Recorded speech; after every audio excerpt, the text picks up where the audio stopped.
You're listening to the Night Demon Network. Go to nightdemon.net/subscriber to unlock more exclusive content.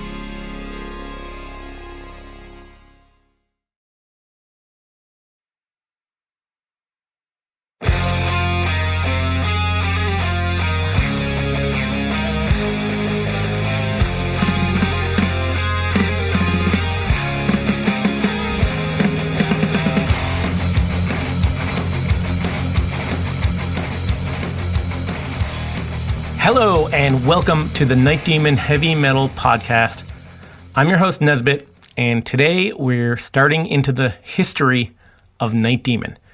So to tell the story of Night Demon, we need to tell the story of the three members. And they all start out as separate stories, but they start to intertwine, and by the time they all end up in the current lineup of Night Demon, it's this big knot of shared history, former bands, there's overlaps.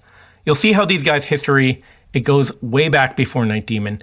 I asked the guys in the band, and they all agreed to tell me everything, and in turn, tell you guys everything, the entire history of Night Demon.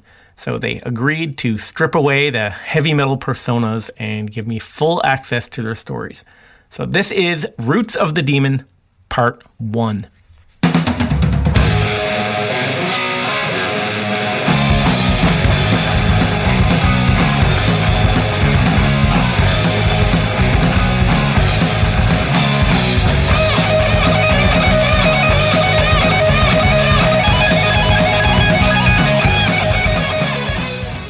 So the history of Night Demon.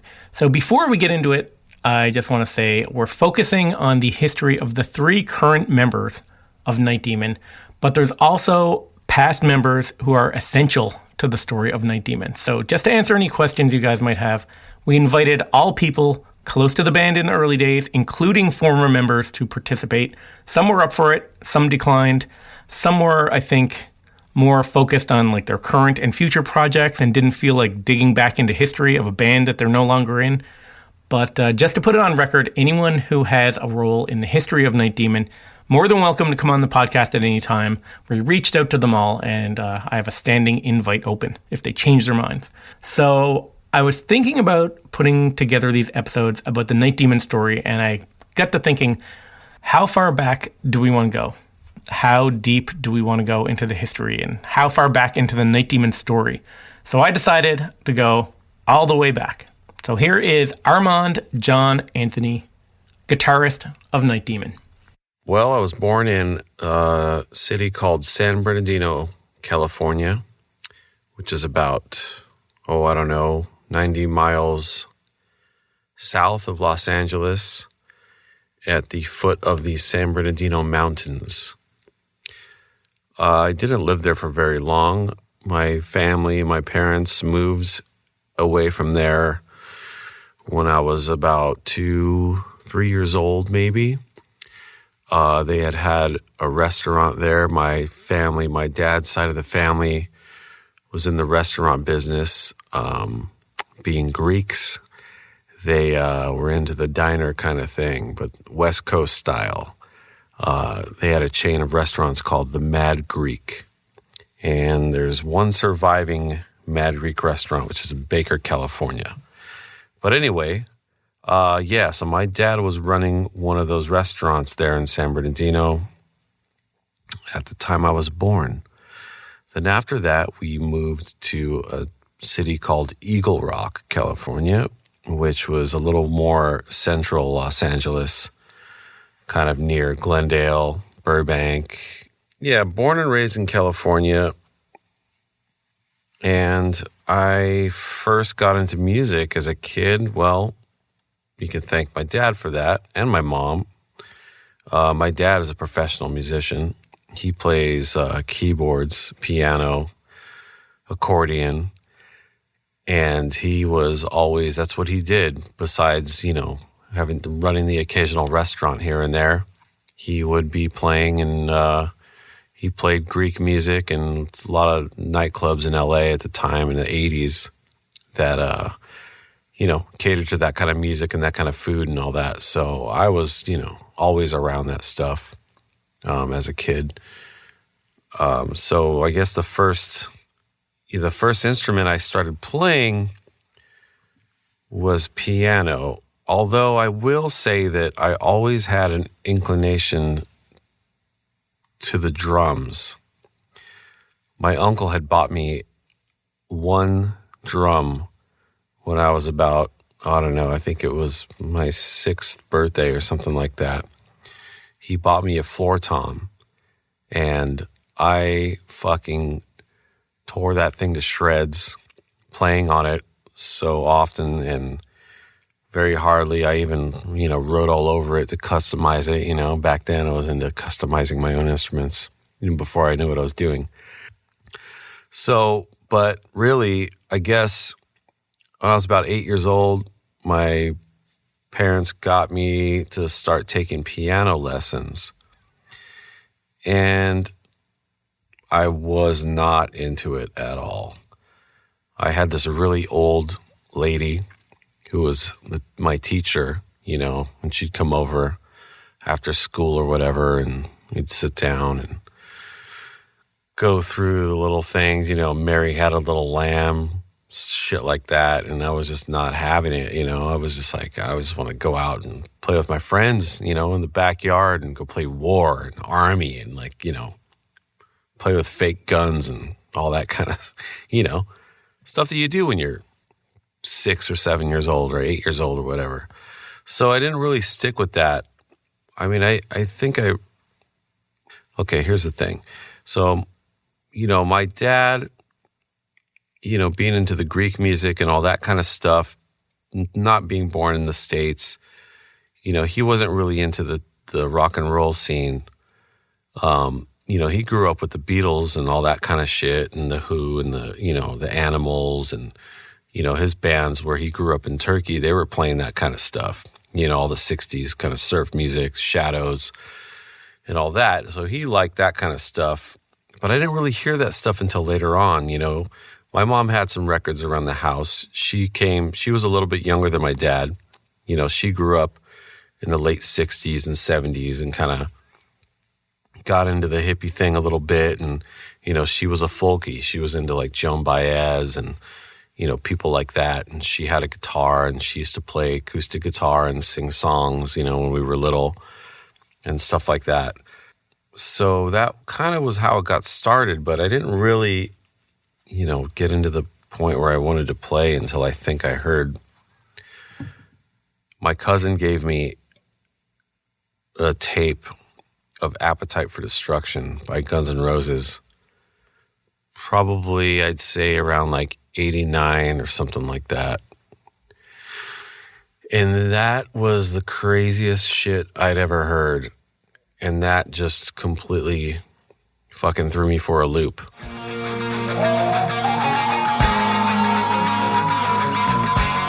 I'm going to go back to, again, my cousin who gave me that tape. Like, he was, when I was growing up, he's like 4 years older than me. He got into like a super goth phase and like was into Bauhaus and like Depeche Mode and a lot of these kind of bands that were big in the goth scene, in the late 80s or whatever. And I remember going into his house and his room and, the walls were painted black and he had painted this big mural of fucking Skinny Puppy and Bauhaus, and he wore the Doc Martens and dyed his hair black and just had this look, man. I'd never seen anything like that, so he really got me curious into all that.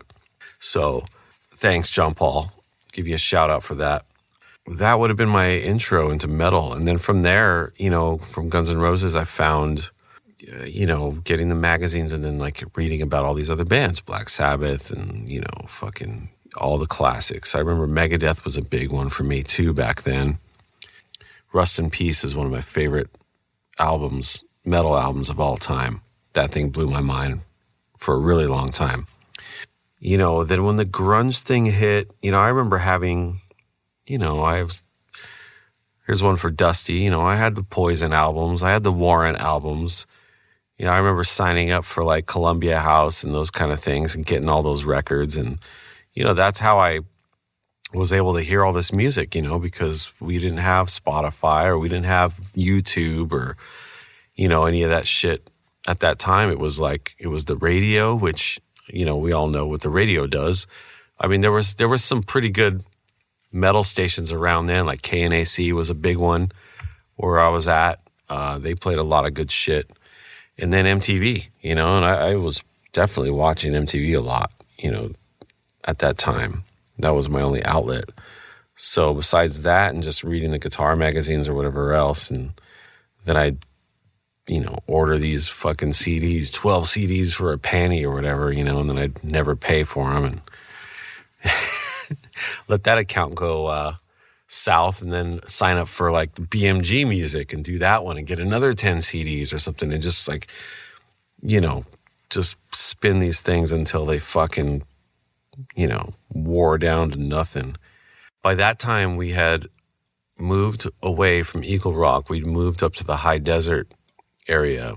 My uncle with the restaurants, he started kind of creeping out to these areas. He had started a place, and then they opened another one, and my dad went up there and was like, hey, let's go. We're going to go run this place. It's going to be good, all this shit. So we went up there, and I remember we had a jukebox in that restaurant, and for some reason, there was a copy, Sweet Child of Mine single in that jukebox. And on the B side of that single of Sweet Child of Mine was a live version of It's So Easy with all the F words and everything just right there. All right, this is our single that's out now. This is called It's So Easy. I used to put that fucking song on all the time, and my mom would get pissed at me because, it's in a fucking restaurant. People are trying to eat, and it's like, why don't you just fuck off, I see you standing there. You think you're so cool. Why don't you just fuck off? But yeah, you had to do that kind of stuff. It's kind of shit you get off on as a kid. So that kind of got me going. And then, my dad had a couple, like I said, my mom had an acoustic guitar laying around. My dad had an electric guitar in the closet. He had I think it was a 1980 wine red Les Paul Custom and a Fender twin reverb amp that used to sit in the closet. And every once in a while, when his buddy would come over, who was a guitar player that he played with, he would bust that thing out and play, and I'd watch him and all that good stuff. And, I started kind of gravitating towards that. I saw some videos, Slash playing a Les Paul. Then I'd start seeing, Aerosmith, whatever. I was like, wait a minute, there's one of those in this house, So when they were at work or whatever, if I was home alone, and, I would sneak the guitar out of the closet, and take it in my room and just look at this thing and just be fucking completely in awe of this beautiful piece of art that I had in front of me that could make these wild sounds. So I would plug in the guitar into this amp and, crank it up, and it's still, it's a Fender twin reverb. So it's a really, clean sounding amp. It wasn't like a Marshall that had that distortion sound. So I was kind of bummed me out at first, I was like, wait, this doesn't sound cool. What the fuck? I think it kind of got out that I was into that, playing guitar, and it was like, all right, well, here, you're going to have this acoustic guitar. This is what you're going to start with. You're going to learn on this. And if you get good and you're showing that you're into this, then, you can play the Gibson, the Les Paul, So that was a goal for me to reach. And sure enough, I did. And, my dad being as generous as he is, he basically let me have that guitar pretty much. We found a little music store in town. I forget what it was called, but I do remember my teacher's name was Nathan. I don't remember his last name. Long hair, like Steve Vai kind of guy, had the fucking Ibanez gem guitar and like super into all that kind of stuff. So, I started taking some lessons with him, and, it was all right. I was getting bored with it because of the like theory kind of stuff and learning notes and all that kind of stuff. I wasn't into it. I just wanted to play the songs that I was listening to. Of course, as you start playing an instrument, well, you can't just play it by yourself all the time. So you got to find people to play with. Here's Dusty Squires, drummer of Night Demon. I was born Dustin Jacob Kithcart, a.k.a. Diesel Bottoms Dusty Squires, August 28th of 1984 in Easton, Pennsylvania. I was born and raised in Rosetto, Pennsylvania, and went to the Bangor area schools all the way from kindergarten till I graduated high school. Rosetto's a little community of like 1,500. They call them Rosettans, like immigrant Italians that came and founded this little town and had a lot of character, and it was a cool place to grow up for sure. And then when I was 15, we built a house on the mountain and have property up in the sticks, which is kind of a little different than the little Rosetto area. I got into music and heavy metal, obviously from MTV. I was a huge 80s glam metal fan, and my mom's best friend would always hook me up with all the good tapes. She'd make me some mixtapes off of vinyl that she would record, so I always had something cool in hand, and she'd buy a new tape and hook me up with it, and I fell in love with Poison and Motley Crue and Cinderella and, all the bands that they were showing on MTV at the time, mainly from like 87 till like 92. Obviously after that, everything started to kind of go into the grunge direction. I always wanted to be a drummer. Watching all my favorite music videos, I thought the drummer was one of the coolest cats in the band. I also wanted to be a football player. I just love contact. Obviously, it's heavy hitting on the drums, heavy hitting on the football field. I'm also a huge professional wrestling fan. A lot of contact and action there. My parents split up when I was like 6, and my mom remarried when I was 7. I had an older sister, or I have an older sister, 3 years older. I have a younger sister, 8 years younger, same mom, different dad. So being a middle child stuck between 2 girls, I had a little bit of middle child syndrome and wanted to get my anger and aggression out. So anything contact was perfect for me. When I was playing football, I wanted, of course, every kid that plays football wants to go to the NFL at some point. But with me, I'm, 5'5", almost 5'6", 150 pounds now. But obviously I was an undersized football player. My freshman year, I ended up breaking my collarbone. And that kind of made me think about what I wanted to do and if I wanted to continue doing this, because breaking a collarbone, I couldn't play drums or football. So I was out of both. I ended up playing my sophomore year and got my letter, my varsity letter, but that was the last year I played football, because when I was 15, I got into my first band. And when I had my first jam with my friends, it was what would later become my first band. We ended up playing Bush's Machine Head. And when I went and played music with people for the first time, I had just as much of an adrenaline rush playing music as I did playing football. So I pretty much made up my mind as to what I wanted to do then from there on out. And it was pretty easy to take it to the next level with music, because unless I'm climbing a tree drunk, I'm not going to really, end up getting hurt too much playing drums. As long as I keep my body in some sort of good shape. But when you're 15, it's just like full speed ahead, So I remember, quick little story, I played a football game as a sophomore, finished that game, it was Halloween, and my band came to get me to go play a show after the football game. So they showed up, and I had to put this mask on because it was Halloween, and my singer came and painted up my face so that you couldn't see any of my skin underneath the mask. And my coach saw me with these big old black eyes all of a sudden. He's like, "What the hell happened to you?" I'm like, "I'm going to go, play music." And, it was just funny to go from one extreme to the next. But yeah, shortly after that is, when I started doing music full time. That's all I could think about. It's all I wanted to do. Here's Jarvis Leatherby, bass player and lead vocalist of Night Demon.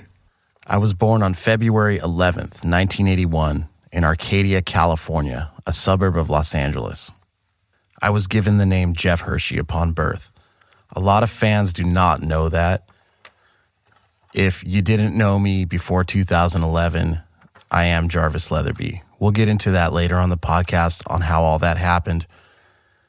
I still feel strange when somebody calls me by my birth name, when somebody calls me Jeff. It's just a weird thing now. I'm just so not used to it. But for the first 30 years of my life, that's who I was. I still find it strange when people call me Jeff. It rarely happens these days unless it's somebody that knew me from my past. And I'm okay with that. I'm not going to ask people that knew me for 30 years as somebody to start calling me something else. Like I said, we'll get into it later why this name change happened, and it's probably not as vain as many may think. But there still are the occasional internet trolls or people who try and be funny that they find out this information about me and they try and out me in public. I think it's actually pretty funny. But I'm glad to give an exclusive here on the podcast and open up and talk about this stuff.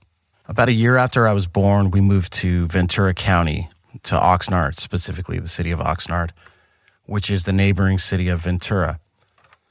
At the time, LA had a lot of pollution and a lot of weird stuff happening around the late 70s into the early 80s, crime-wise, and I think my parents were probably just looking for a more stable place to bring up their kids. So that's my guess as to why we moved to Ventura. But I'm sure glad we did because my life would have been totally different otherwise. For as long as I can remember, I've always been into music. There's a story that my family tells. I had this little guitar when I was a kid. I called it the Lango guitar. I don't know why. I probably couldn't even talk back then and just made up a word. And I would say Lango guitar, and I would have this guitar, and I would just strum this thing all the time. So, I mean, my family still talks about it and tells stories about that, but that's just one of those things. I think that a lot of people really do know what they want to do with their lives when they're really young, and they get sidetracked from that. I've definitely been sidetracked many times in my life with Plan B and stuff like this, only to come back to music as a full-time thing. So for any young people out there, I highly recommend if you are very passionate about something, just follow that for as long as you can. And even when things get tough, just continue to push through. You'll know deep inside if it's something that you're meant to do or not. So although growing up in the suburbs an hour north of LA was probably a lot better for my mental health and for my upbringing as a young kid, I was still getting into fights and being bullied a lot in the public school system when I was really young. And that did have an effect on me. I realize now, you have to be tough in life, and you have to go through things, and you can't let these motherfuckers get you down no matter what, especially the bully mentality. It's a lot different these days. It wasn't outspoken back then about this kind of stuff. So the way that my parents basically rectified this situation was sending me to private school. And, private school back in those days was quite a bit of money, and it was money that I don't think my parents had. I definitely think that my grandparents probably helped kick in for that at the time. But it was about me getting a better education, and most importantly, just being safe, right? So at the time, it was a really weird thing to do. And I just remember being totally shell-shocked by it because there was a whole religious aspect behind it. There weren't really private schools in our area that just were there to educate privately. It was always based around a church or a religion. So it was a Lutheran private school. And, my family wasn't overly religious whatsoever. I think the idea was to just get me in there so that I could be around good-hearted people and not deal with getting in fights and being bullied, etc. Headed for a life of crime and drugs, That was the idea, at least. So right away, the one thing that I loved about private school, there wasn't many things, but the one thing that I loved about it was music. But there was prayer involved all the time in everything that we did. and reading Bible scriptures and constantly learning about Jesus and all this stuff. But the one thing that was awesome was choir, and we would be singing all the time. But the whole class was singing all the time. So it was very musical from the beginning, and that really helped me a lot. And, plus we had music classes and stuff, and we had music teachers there that would teach us about rhythm and time signatures and just basic music theory stuff, and give us drumsticks to play on our desk and guide us. I mean, it was really cool when you think about it. And I think, the world would just benefit much more if that stuff was happening more often, because music it's so much more important to people's lives than they really give it credit for. So learning it was definitely something awesome. But I remember, I want to say I was probably in the 4th grade. The teacher had wanted to do some auditions for some soloists from the class. So basically, the whole class is singing these hymns, but it busts into these verses where, a kid would sing a solo. And I remember trying out and not making it. And I remember how much that hurt. I don't know if it was the rejection of it, or just knowing that my voice wasn't good enough. And it's crazy. I still struggle with this to this day vocally, and I'm always trying to get better. I'm taking lessons all the time from different people. And I'm always striving to get better. And I think maybe subconsciously that had something to do with it. Around that same time, I wanted to play an instrument, and I seriously wanted to do it. I remember my dad playing guitar, and just watching him strum these chords and hearing the noise that was coming out of it, even on an acoustic, it totally blew my mind. I'd grown up in the choir system in the Lutheran school, and it was all based on piano, and piano was just boring. I wasn't into Elton John. It wasn't like a rock instrument kind of thing for me. So when I heard the guitar, even though it was acoustic, my dad did have electric guitars, but although it was just acoustic, it just blew me away. And at that age, I really wanted to play an instrument. So actually what I really wanted to play was the drums. So drums was it. Drums is what I wanted to do at that point. So there was a music store in Oxnard called Henson's, and I went out there to take drum lessons with this guy, Al Velasquez. And it was really cool. Just to sit down at a drum set for the first time. So at the time, I just had this little practice pad and a pair of drumsticks. My parents were still not sold on the idea of getting me a full-blown drum kit and have me just fucking blasting away all the time, making a ruckus. They were very supportive of everything that I wanted to do. But, to their credit, I think there was a lot of things at that time that I had kind of like quit or gone back and forth on. So, starting out with a practice pad and just getting good at that and learning rudiments on a practice pad makes sense, but it never really connected with me. And so, it ended up being another thing that I just quit. I do remember very, very vividly whenever I was getting to the age where my parents would start feeling comfortable leaving me home alone. And when they were gone, one of the things that I always did, there was a Sony stereo downstairs, and it was brand new, like state of the art at the time that my parents had got. And I had the Freedom Rock tape. It was like a compilation that I had gotten from a friend of mine. Hey, man, is that Freedom Rock? Yeah, man. Well, turn it up, man. Well, man, we found this new album called Freedom Rock. 40 original rock hits by the original artists. On 4 records, 3 cassettes, or 2 CDs. And it had Deep Purple's Smoke on the Water on it. And I would put this wooden bar stool down right between the 2 speakers and put my little practice pad on top of it. And Smoke on the Water, just when that riff came in, I would close my eyes and I would hold my sticks high in the air like if I was behind a drum kit, like if I was Ian Pace, and that riff would come in.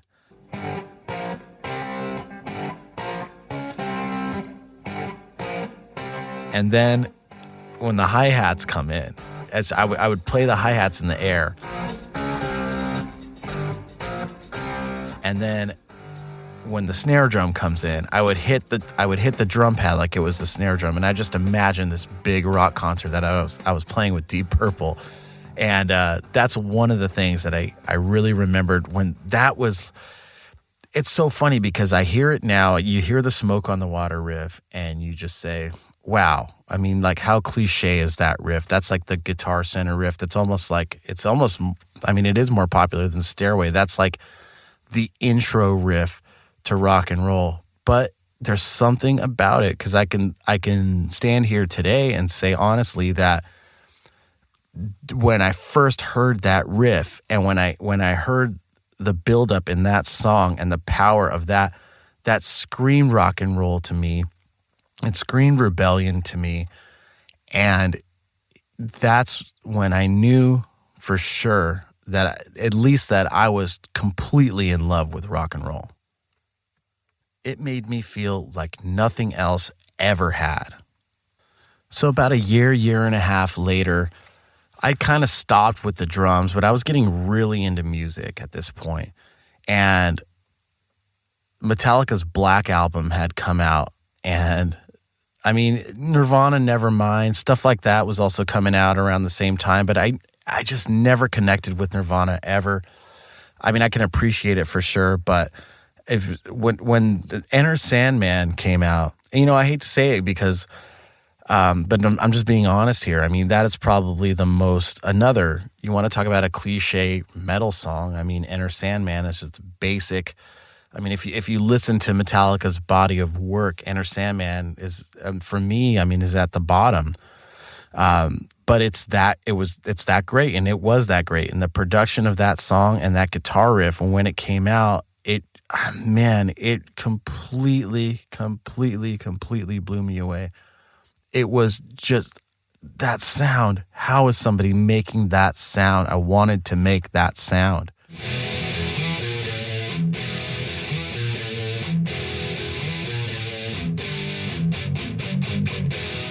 It was insane. But so what happened was, I'd gotten into sports and skateboarding and stuff like that. So again, I was going back and forth between all these things in life. I was passionate about them all, but that's probably why my parents didn't buy me a drum set. So this Metallica record comes out, and I remember actually I was at dinner with my parents, and we were out with some old friends from high school that they were friends with back in high school, and their son was there, like their 13-year-old son, and I'd never met this kid. My parents had basically reconnected with these people after a couple decades, I guess, of not seeing each other. And this kid had the Metallica tape. Like I was so young, I just knew Enter Sandman from MTV at the time. But he had the tape, and it was all black. He said, "Check out this tape." He's like, "It's amazing. It's all black." And I was like, "Wow, what is this?" And I'm like, "Oh my God, this is that band." And so we went up to my room after we came home after dinner and listened to the whole thing. And oh my God, it was just, oh my God. I don't know. I almost like tear up a little bit just thinking about it, but like, it was just so powerful. And, people might call me a poser these days because, Smoke on the Water and the Black Album. But I mean, in suburban white boy Southern California, this is the gateway. You don't have access to a lot of things. When you're young, you have no money, and you're going to a secluded private school. The thing about somebody calling somebody a poser because of them liking some commercial form of music, I mean, here's the thing. You're never too old, or it's never too late to get into something cool, but you need a gateway, and there's a barrier to entry in a lot of these things. You need a gateway. So later that night, I remember when this kid left. I still don't remember his name. I wish I did.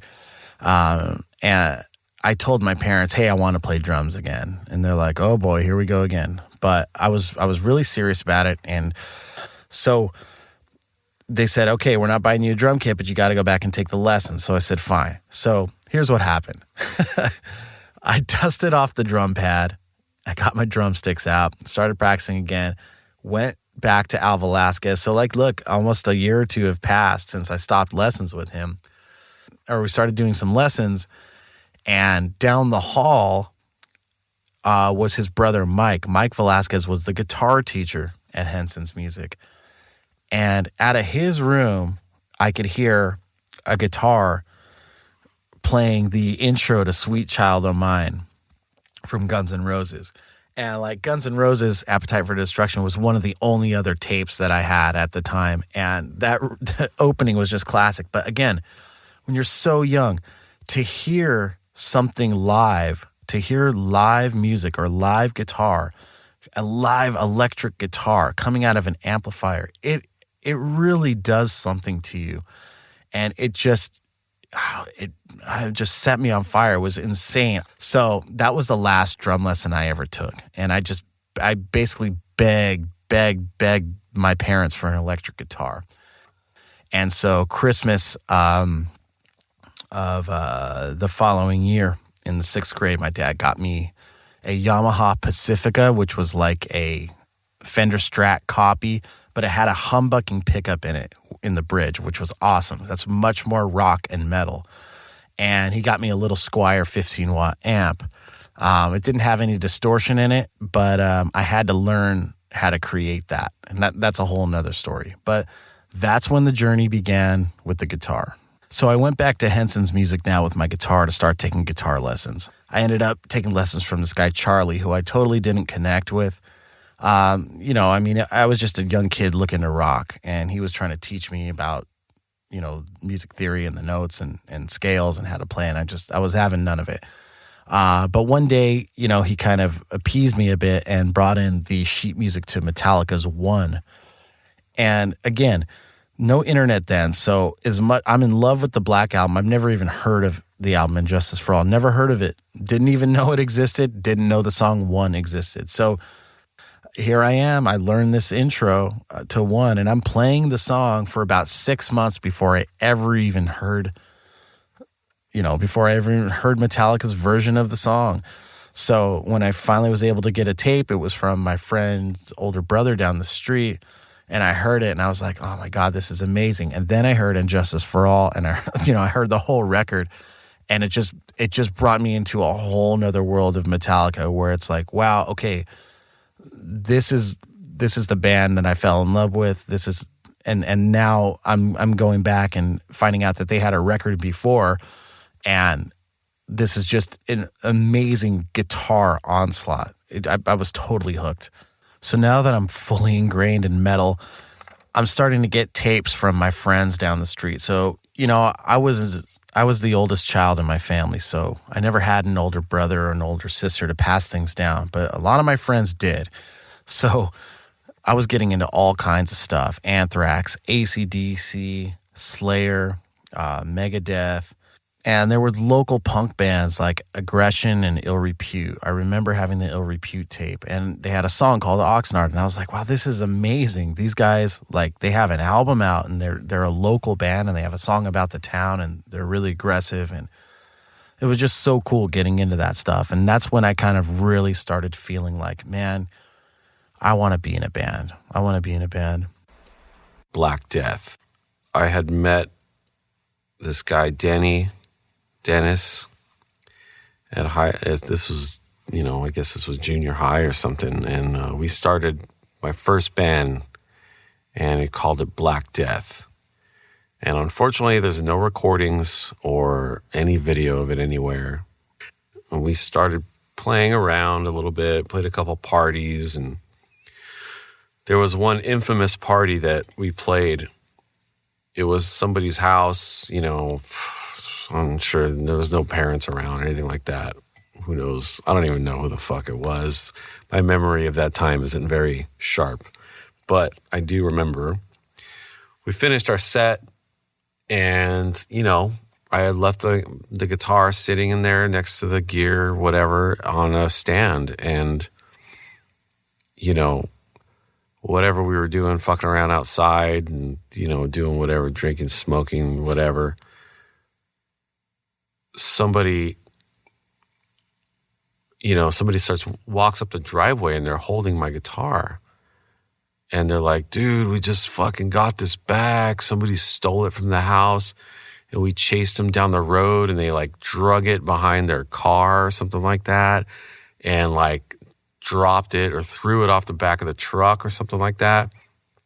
So when the guy brought it back, man, the back of it was all like chewed up from the asphalt, like getting dragged. And the fucking headstock was broken. My heart sank into my stomach and I was like, I'm done. I'll never be able to play guitar again. My dad's gonna kill me. I don't know what the fuck to do. It was I don't know if anybody has ever felt that or had an instrument of theirs stolen or broken, but it's one of the worst feelings you can ever have. It's like breaking up with your first girlfriend or being dumped by your first girlfriend. It's really fucking intense, man. It fucked me up because I had to go home and tell my dad what happened. And, and of course he was like, lost it, not in a crazy way. He was cool about it, whatever, you know what I mean? But it was like, what the fuck happened? I don't know what the hell happened. I don't really know how it all happened, but all I know is this thing got fucked up. But luckily, it was fixable, and we got it repaired, and I kept that guitar by my side for as long as I could, and that was my thing, man. And then, I don't know, maybe about 5 or 6 years later, it got stolen for a second time out of a rehearsal space over here in Ventura, and I've never seen it since. So yeah, Black Death, that was my first band. We used to play, we were super into Danzig 3 at that time when that album came out was a huge influence at that time. We used to listen to that shit all the time and try to play those songs as well as we could. And so after that, we had left the high desert. I had gone to high school. I started high school there, freshman year. And then, at that time, by then, the restaurant that my parents had been running wasn't doing too well. They decided to shut it down or to sell it off. And my dad started going out and playing again. He was, I remember playing in a place in Palm Springs. He used to go out there for the weekends and play at a really high-end restaurant out there. So it came to a point where they decided to pack up and move to Oxnard. And that's where I really kind of got started with like being more serious about music and everything. I went to high school here at Oxnard High. And, that's where I met Jarvis. And that's where I met Roger Camaro, who ended up recording some of the Night Demon stuff, who I learned to record with and all that, and all these people. So my first band, first off, when I met the members of my band, we had met in high school, but I was a little bit younger. They were juniors. I was a freshman. I think my bass player was a sophomore. They're like, hey, meet us here this time in the morning, and, we'll just, see if we like each other and if we want to jam or whatever, So I was like, okay. And, me being a young freshman, I was like a little intimidated by the fact these older kids wanted to meet up with me. So I thought like, they're just going to blow me off. So I'm not even going to show up. So I ended up blowing them off. And they were like, hey, you blew us off. What the hell, So it didn't start off on a good foot, but needless to say, we ended up getting into a band anyway. And my first band was called Systematic Addict. We were like a new metal, rap metal band with Shane Isakowski on vocals, Ian Roger on bass, and Nick Peerless on guitar.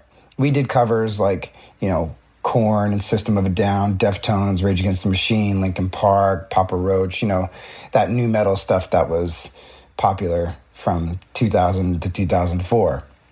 We wrote original music too. That was the first band. Obviously, it was my first band and the first band I wrote original music with. And, you know, listening back on it now, we had no direction and no idea what the heck we were doing.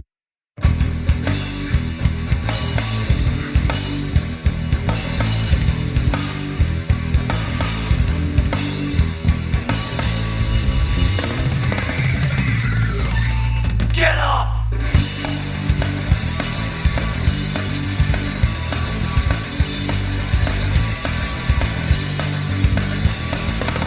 I'm wasting all my time in this pathetic place. I often wonder why I just can't be like you. I'll just sit back inside and ask myself why I just can't be like you and go through what you go through. Why can't I just be like you? Can I just be like you? Why can't The idea of writing our own music is what really got me hooked. You know, that creativity and, you know, getting through the process with your friends and coming to an end of a song and, you know, the whole appreciation of that, you know. You can hear the misdirection and craziness that is Systematic Addict. And then I went into a band called Jaded Son, S-O-N, and it was more of like a singer-songwriter, alternative, soft, hard rock band. After Systematic Addict, I was looking for a little more groove, a little more dynamics.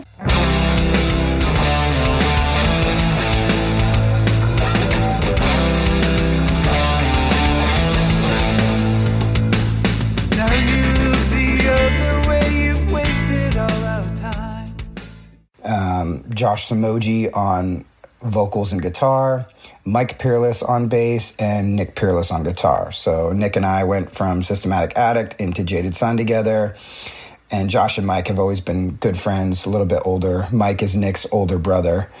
So it's like a family affair, you know? So I did a record with them called Machinery of the Stars. It's on Spotify. If people want to dive into that, they can.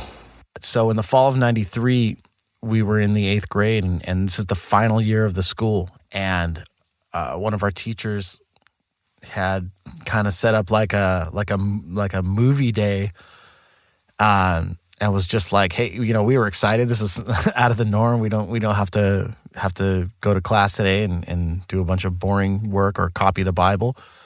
And they wanted to show us this 3-hour documentary called Hell's Bells. These questions and others will be answered as Hell's Bells takes you on a journey to the heart of rock and roll. You'll discover what it can do to an egg, your head, your life, and your eternal soul. We'll explore rock's relationship to sex, violence, suicide, drugs, rebellion, and most importantly, the occult. And it was exposing the dangers of rock and roll and heavy metal and just the dangerous stuff in music, but it was mainly based around rock and heavy metal. So this is right after the height of the Satanic Panic, all the stuff that happened in the 80s with the PMRC, and then into the 90s with, you know, people committing suicide and blaming it on Ozzy or Priest records that they're listening to. You know, this bug had really bit hard in the Christian community. So the people at our school really they jumped on that bandwagon, and they really wanted to let us know about this. And they wanted to, quote unquote, save us from this evil devil music. My interest was piqued right away. And so they show this long ass video, and I'm sitting there in class, and my best friend Mike Mall is sitting next to me, and our other friend Doug Clark is on the other side of the room. I remember at one point, me and Mike just kept talking about it. Like, this thing just kept getting better and better and better and better. And like the rest of the kids in the class were kind of freaking out and getting more scared and more scared and more scared and more scared. And, me and Mike were just loving it. We were hearing things for the first time, stuff we would read about in magazines, stuff that people would talk about in interviews. Again, no internet then, no money, no exposure. It was this was our exposure to everything. The plan totally backfired. And we were hearing Stairway to Heaven for the first time. How many times had we heard about the song? So many times, but we weren't ever listening to the radio at the right time, or it wasn't on modern rock stations that we were listening to in that day. And it's like, here we're hearing it for the first time, and they're breaking down the lyrics. And they're saying, this is the metaphor here, that the devil is controlling you. Led Zeppelin's Stairway to Heaven makes a clear reference to not only the music of Pan and his pipes, but his ability to spiritually influence and guide those who fall under his spell. Lyricist and singer Robert Plant begins with the thought that, quote, the piper will lead us to reason, end quote. And we just thought this was incredible. We thought it was amazing. And the power of hard rock and heavy metal it got even stronger for us at that point. And so they were talking about like AC/DC, Hell's Bells, Metallica's Fade to Black, about how it was about suicide. But the great thing is that they were playing clips of these songs. They were actually exposing the music to us. And it was fucking incredible. Me and Mike really starting to write down names. Like, we were taking notes on what we needed to get. Doug was way in on it too. And he was, Doug was, years prior, he was one of the guys that got into Guns N' Roses and Metallica, and with us as Alice in Chains. He was always listening to cool shit too. So I think at this point, the three of us really, really, really became the tightest friends that we had ever been. And we bonded over this music. So after this thing had wrapped that day, our teacher, I'm not gonna name names, but some of the kids that went to school with me, if they listen to this, they know who we're talking about. He had encouraged us to basically bring our tapes and CDs to school the next day. All the vile stuff, according to him in the church, and we would have a smashing party and smash tapes and CDs with a hammer. And man, people actually fucking did it. But so yeah, people brought in their CDs and had a big smashing party. We thought it was ridiculous. It was so fucking stupid. And it was just such a waste. And so we went completely the other direction. And that's when we started Black Opal, and that was my first band ever.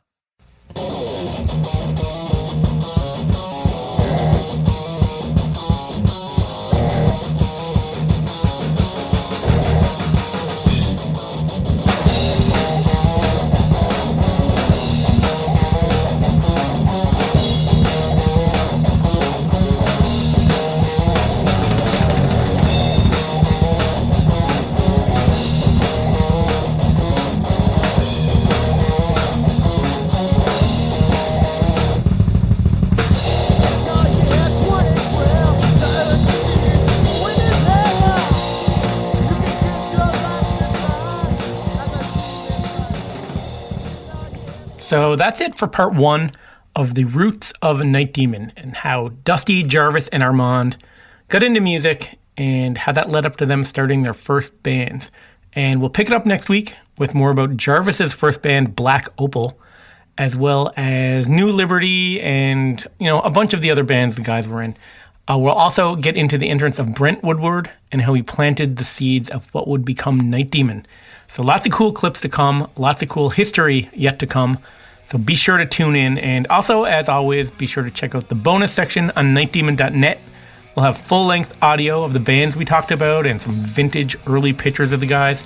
There's even the full-length video of Hell's Bells, the anti-metal Christian film that drove Jarvis straight into the clutches of heavy metal. The bonus section, it's been growing every week. There's so much content in there. It's totally worth checking out. Until next time, this is Nesbitt signing off.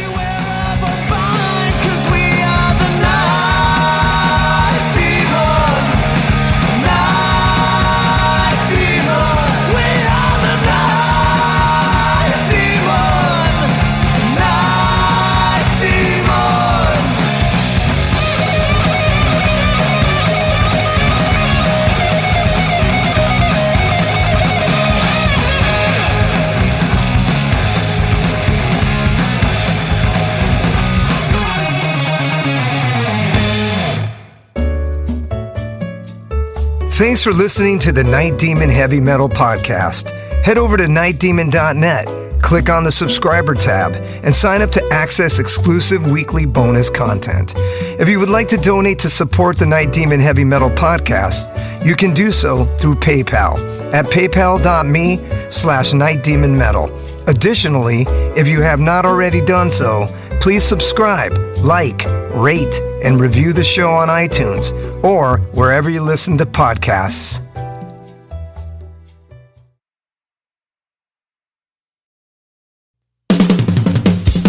All hail, Night Demon Heavy Metal Podcast listeners. This is Dusty Squires chiming in to tell you about my brand new signature sticks from the London Drumstick Company. I've dreamt of having my very own drumsticks ever since I was a wee lad, and LDC made that a possibility for me. Founded in 2016 in London, England, the birthplace of heavy metal, the London Drumstick Company has trailblazed a path through the music industry and taken the drummer world by storm. When I met them for the first time, they knew their product was going to withstand the beatings of a Night Demon show. They took the time to work with me on getting everything just right. The balance and weight of my sticks are the same no matter what, and the durability is bar none the best I've ever had. I know my sticks will last through the set night after night. I'm truly honored to work with a company that caters to their players the way LDC does. Their innovation and attention to detail is what separates them from the rest of the stick makers out there. Their custom stick sleeves are unbelievable and really make the entire presentation complete. Wait until you see the design they came up with for me. It blew my mind and was a surprise to say the least.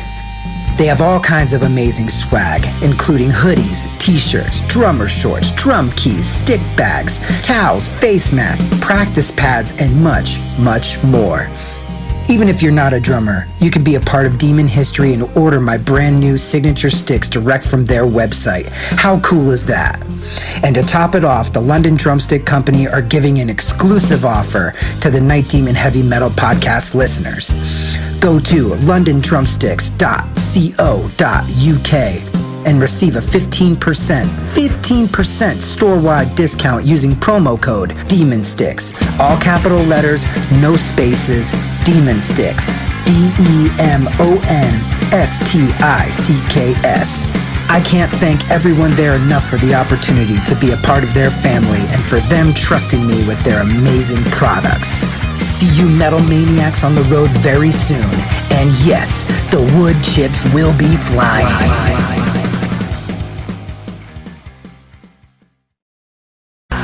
Greetings, boils and ghouls. This is your comrade, the Crypt Keeper here, reporting dead from the sanctuary of the strange. Tonight's macabre myth is a fright-filled feature, one overflowing with monsters, madness, and magic.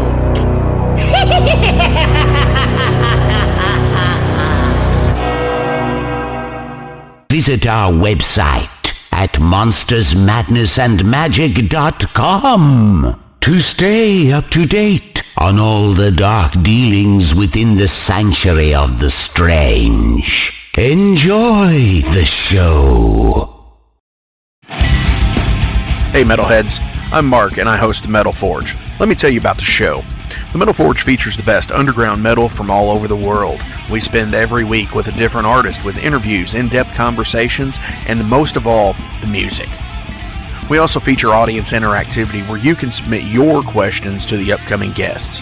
New episodes are out every Friday at noon Eastern Time at metalforgeradio.com or wherever you listen to your podcasts.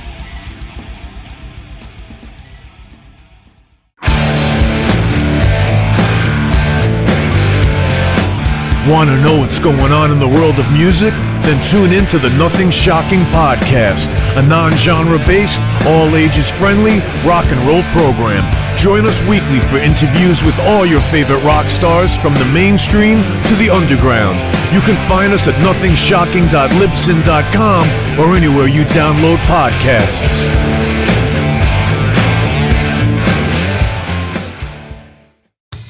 Okay, metalheads, you've been complaining that there has not been a channel that plays all of the heavy metal videos from past, present, and future for years and years at this point. Well, that time is over.